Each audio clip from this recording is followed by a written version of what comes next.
What's up, everyone? Welcome to the video. Today we're going to take a look at how to replace the battery in the Chevy Blazer remote key fob.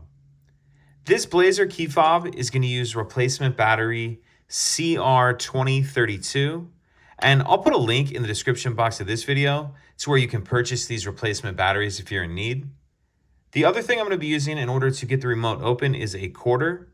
If you don't have a quarter available, you can use a flathead screwdriver, but a quarter is really ideal.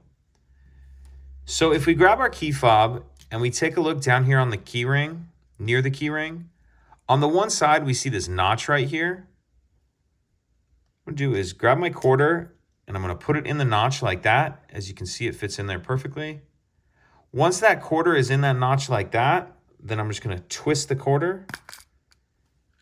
And as I do that, you can see it splits the two halves of the remote case apart. And you can pull it the rest of the way apart with your fingers. And then on the back of the circuit board, we see our battery right here.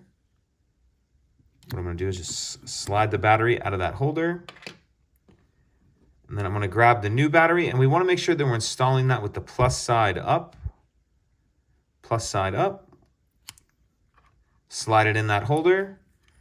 And then we can snap the two halves of the case back together. And that's it. If you could take a second to like and subscribe, it helps us out, and I'd appreciate it. Thank you.